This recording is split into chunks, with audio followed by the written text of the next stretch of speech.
We have singer-songwriter Caitlin Smith with us today. Absolutely came across your performance on Jimmy Fallon, Contact High, I believe you sang. Love the song. Well, yeah. And Thank you. and just kind of fascinated with, and before we get into the parenting thing, I just want to talk a little bit about your career. Would you rather perform a song, or do you get more satisfaction out of someone singing the words you wrote? Man. I mean, both experiences are wild and amazing, but if I just had to pick one, I mean, being able to sing the words that I wrote and look at somebody in the eye and know that it's connecting with them and touching them, like that's an experience that's like beyond. So Yeah. I would pick that. Did you come up with that question on your own? You know, I do. That was a really good question. I do my research. That was a great That question. was. I was like, wow, where did that come from? We got a Uh, writer? We don't make enough money. Listen, Yeah. I'm more than a comedian. I'm like the male Barbara Walters, to be honest with you. Also, we understand that your husband is in the band, right? That is correct. Okay. Wow. How does that work? Because I know if my wife was in a band and I was singing and she was behind me, are there moments where you go, pick it up, or is there any type of conflict within a marriage when you're working together in a band? Yes. We pay a lot of money to a really great therapist that helps keep the band together, keep the family together. No, I mean, in all honesty, because we do so much together, we parent together, on the road together. I mean, it is a lot of togetherness, and so it's just been years of trial and error of like, oh, why are you so crabby? Oh, because you need space, and like learning to communicate, learning to over communicate things. I mean, we're still learning how to do it, but yeah, there's tension. But you know, he gets to stare at my good side. Oh, yeah. Well, hey, I like that. Confidence. So you're in this band, you have a family. Is music important to the kids? Are you hopeful that they maybe pick up an instrument, maybe sing with you?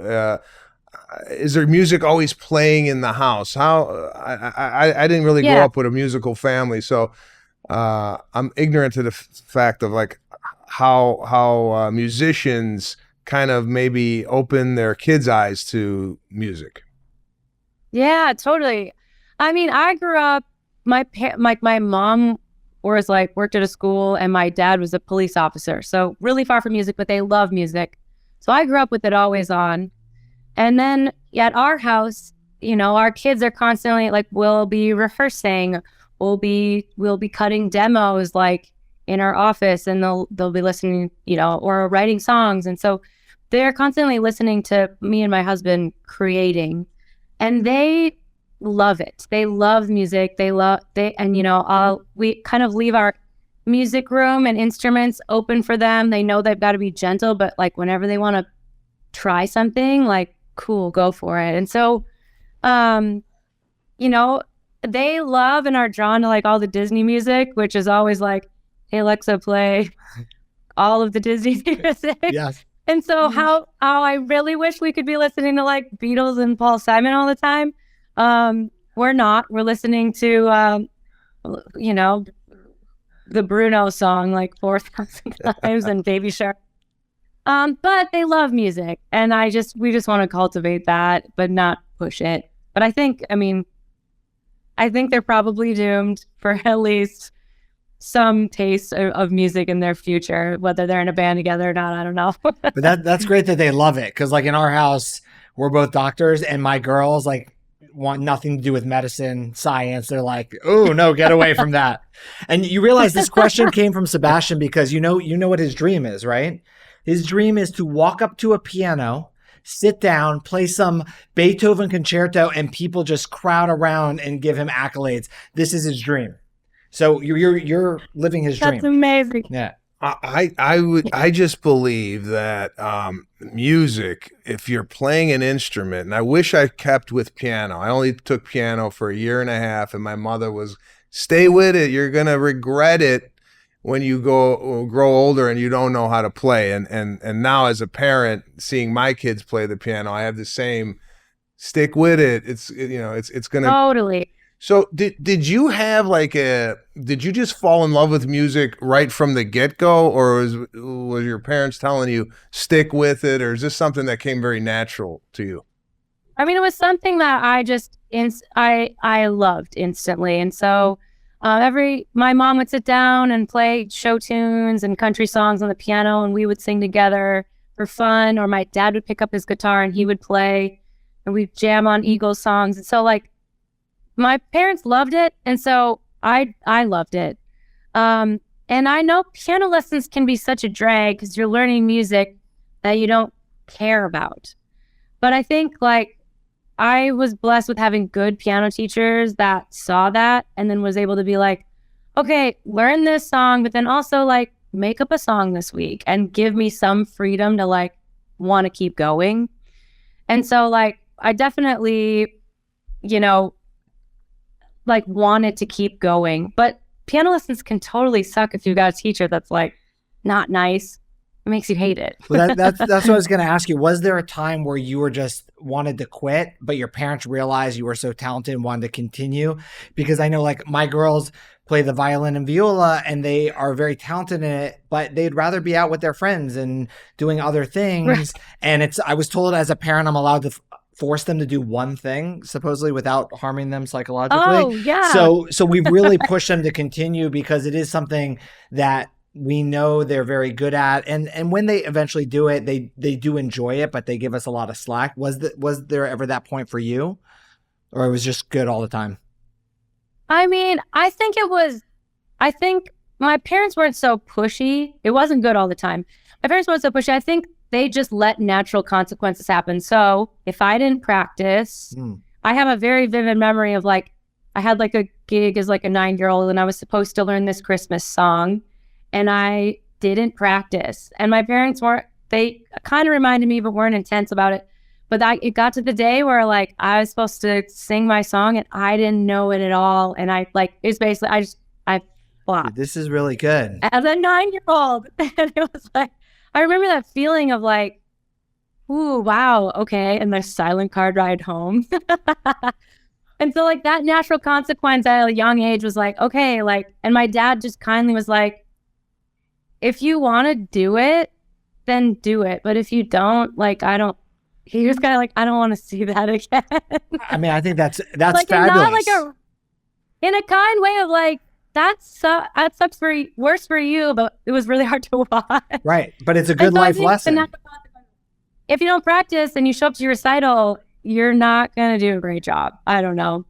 So, but I think it's really hard for parents to do that because I know sometimes we do things because we don't want to look bad. So making your child do it to look good makes you look good as a parent. Yeah. Whereas learning that tough lesson, what your dad did was probably actually very hard on him because he looks bad. Why isn't my kid prepared? And a lifelong lesson, which I find that's very impressive. Yeah, it's a different approach. You know, you embarrassed the hell out of me. So no, I mean I wouldn't do that. Yeah. No, I mean that's what basically she went through. It's the father was I don't want to watch that again. Either straighten up or it's intense. It is intense. So you have 2 sons and you tour. Do you take your kids with you? How do you manage a full tour? I know when I go on tour, I prefer not to have my kids along just because shipping kids that young to shipping? Well, shipping. Yeah. Because they're just things. Logistically. Your kids riding crates or Yes, they do. Under the plane. We give them some animal crackers. It's fine. It's good. Maybe shipping wasn't the best word. I'm to just use. messing. I know. Logistically, But no, I get it. I mean, when you're on the road and they're there, it's chaos. yeah. It's hard to focus on your job. But I thrive in chaos. I don't know. No, I mean, I think because we're on the road so much, and it's both of us that go out at one time. We take them when it makes sense. So it's not, sometimes it's a whole tour. If the routing is easy, they can just hop in the Sprinter van, hop on the bus, whatever it is. Like, we'll bring them if it makes sense. But if it's like super expensive, like flights, or it just is like grueling travel, we try to avoid it. This year on our headline tour, we did the West Coast, and I was like, let's make some adventure of it because the drives are long. You know, you're doing like, one day we did a 9-hour drive to get to the gig, and so I rented an RV, and we piled the kids in the RV, and we just made this adventure of it. And to be honest, like, that's my best case scenario, because here we are, we're out on the road, we're playing our music, and we're getting to create memories with our kids. And so, man, if we can keep doing that, cool. Yeah. But I do also like a nice weekend on the road where mommy can drink a little extra and not have to worry. Who drove the RV? My husband drove a lot of it, and then our tour manager. I'm impressed. Could you drive an RV? I don't think so. Awesome. No, I have a hard time driving an SUV. Amazing. So as a mother and as a parent, what do you see as like your biggest challenges raising kids? Yeah. What are you coming across that you're like, oh man, if I just whatever? I mean, what's the you have like right now, so my boys are 6 and 4, and I'm having an intense difficulty with the listening, and it's so bad, you guys. No joke. I started taking vocal therapy because I started losing my voice a lot, and my vocal therapist was like, "Yeah, you're a singer, but that's not what's going on. That's not why you're losing your voice." She's like, "You have 2 boys? Yeah, you're a yeller, aren't you?" I was like, "Oh, maybe." And so I'm actually literally having to like learn how to talk and communicate with my voice because I keep losing my voice. But it would really help if they would listen. That's so hard. So hard. Does anybody have any good advice for me? No, he agrees. Yelling. well, Oh my God. I don't want to yell. I literally can't. Well, I it's think bad. you got to pick and choose the times that you raise your voice. My wife is very kind of even keeled, well mannered, doesn't really get that upset. Every once in a while, she'll have a hint of insanity, but for the most part, I tend to be the disciplinarian. I tend to maybe raise my voice every now and then. But with 2 boys, and again, we've talked about boys and girls on this show before, and I've noticed with my son, it's like, you know, my daughter's a little bit more obedient, a little bit more focused, and my son, it's like corralling a monkey. You know, this guy's all over the room. Totally. So, Like, you can get in their eyeballs and be like, "Hi," and they're still gone. They are still in outer space. But that's not just a 4 and a 6-year-old. That's pretty much any age. So I guess. well, here we go with education. Let's say Montessori school, right? I went to go see a Montessori school in session. It was like robots. I couldn't believe what I was watching. Kid took their shoes off, put it in the cubby, played. Everybody was quiet. I go, this is beautiful, right? I told my wife, why don't we send them here? That's why you set up your house like a Montessori school with the stations. Have you visited a Montessori school? Do you know what I'm talking about? I haven't, no, but I think I need to. That sounds amazing. They train the kids like carnival animals. I mean, it's just like to get an elephant up on a stool. That's, you know, it's amazing to watch. That's all I'm saying. It's really, if go look videos on Montessori kids, it's a different well-behaved. Do you see that in the office? That you see a kid come in, sit down on the thing, and go, "This must be Montessori." Yeah, I think there's just some kids and some families that are very regimented, and the kids are just that way from the beginning. Here's the good news, but because I think we all have as parents the exact same stories, and our parents would say the same thing as me as a child and you as a child, and somehow we all end up as good members of society, or questionable good members of the society. Yeah. I remember when I was in elementary school, or and my parents at the parent-teacher conference, and they used to give O's, S's, and N's, not A's, B's, C's. O's outstanding, S's satisfactory, and N was you're just nothing, horrible. Yeah. So I get all O's, and I would get an N in listening. And then my parents met with the teacher, and they said, well, he's always talking, he's walking around, he's disrupting the whole class, he's in. And my dad was like, what's the problem? Because in his head, he's the exact same way. He's ADD, he's all over the place. And my mom was like, we'll fix it immediately. And they came home and told me. And the next day I went to school and I said to the teacher, why did I get an N in listening? And she goes, because you're always talking. And I said, well, just because I'm talking doesn't mean I can't hear you.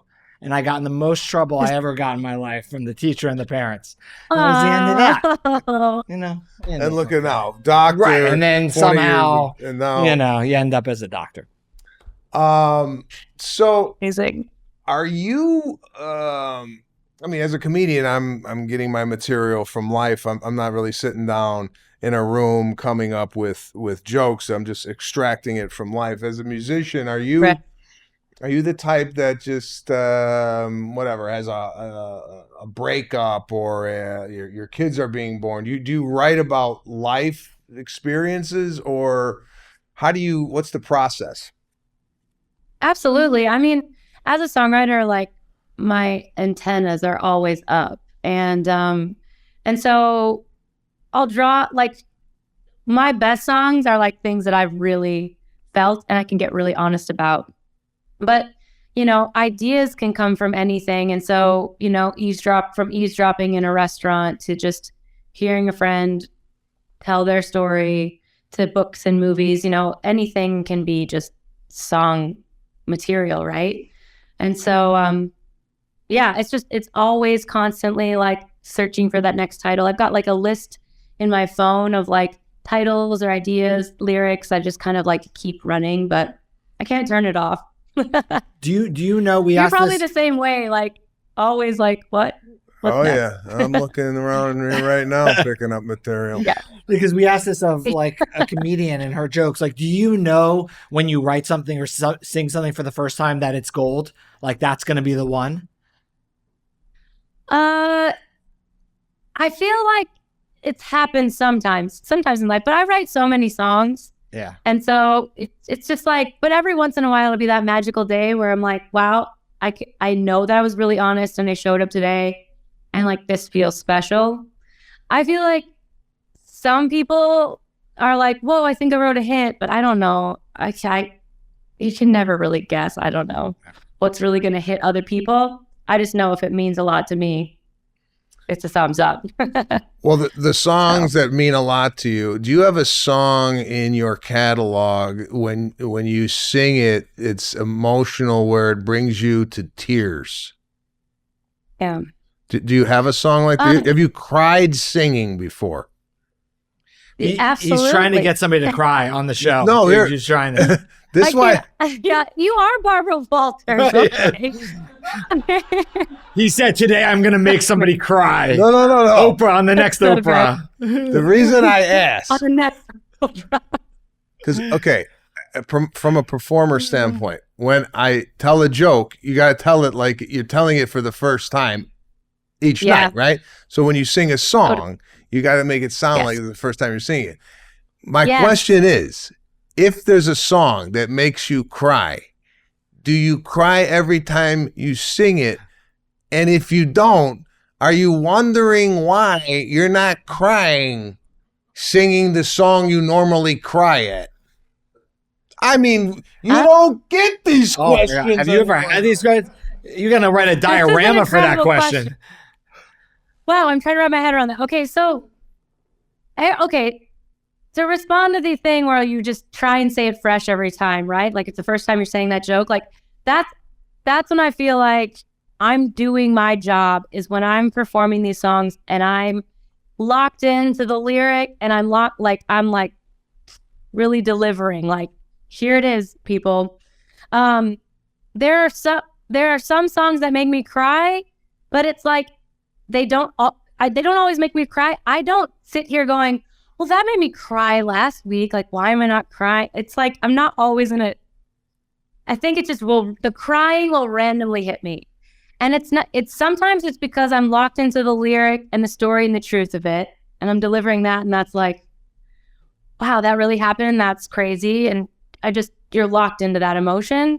And sometimes it's something different where it's like, I look in the audience and you see the connection it's making with someone else. And that will trigger the crying.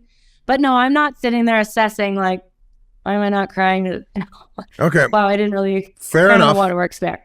Fair enough. Honest answer. I would be pining over why the hell I wasn't crying. Why did I not cry today? I really should have turned on. He's an emotional person. Waterworks. That's right. Now, speaking of people in the audience, do you ever look at someone in the audience and they're like not interested and you go, yes. Or do you hone in on that or do you move away from that? It depends what kind of mood I'm in. If I'm extra sassy that day, like I was opening last month for George Strait, which was like, it's a pretty tough crowd, right? Because they're coming to see the king of country music, and I'm just the opener. I'm in the way, but you're trying to win him over. And I saw one guy, and he leaned to his wife, and he just kind of went. He shrugged his shoulders, and I saw him go like this. And it could not have been about me. It could have been about something else. But I took it as, oh, yeah? You think this is... And I, like, zoomed in on that guy, and I was like, extra shimmies for this guy, extra wings for this guy. Like, That's great. Check this one out. Making sure those vocal moments are happening right in front of that dude. So sometimes it'll be a game. But most of the time, I'm like, whatever, dude. On to the next person. Plus, you have your husband behind you. You can be like, take out row 3B, that guy. Yeah, I'm like, that guy. It's all good, though. Not everybody's going to love you, and that's just fine. I know. It's just hard to get over that sometimes. You want everybody to just love you. I know. I do. Oh. Just want to mention that you do have a new album coming out entitled High and Low, and it's coming out April 14th. We're all dying to hear the new album. Are you standing up taking this call, or are you sitting down? I'm very comfortably sitting I'm in the studio right now. Look at that. Wow. You wouldn't have guessed it. So right after this, do you just go and like get in the booth and go, let's do it, or like, let's do it one more time. 1, 2, 3. Yeah, actually, I'll just do that, and then I'm gonna go pick up a pizza and go home to my boys and my husband. So, good night. And I heard you were gonna sing us out. Is that? Am I? We won't put you on the spot. We do appreciate you taking a slice of your life out to talk with us today, and we wish you the best in this coming new year. And we hope those boys start listening to you because. Oh my gosh! I know Thanks. it's tough because my voice, man. Yeah, tell them what you should do is just mouth things and don't say it. They'll be so confused. Oh, that's a great idea. And they'll be because boys were just so distractible that if nothing was coming out of your mouth but you were doing it, try it tonight. And I bet you they're so confused they will stop whatever they're doing. Shoot me a line and let me know if that works. Yeah, because if my wife did that to me, I would be so nervous. I would probably just go in the other room and not say a word. So try it. Yeah, exactly. Really good. Exactly. Well, thank you once again. Congratulations on everything. Thank you, guys. Bye-bye. Thank you so much. Great talking to you guys. Take care. Bye.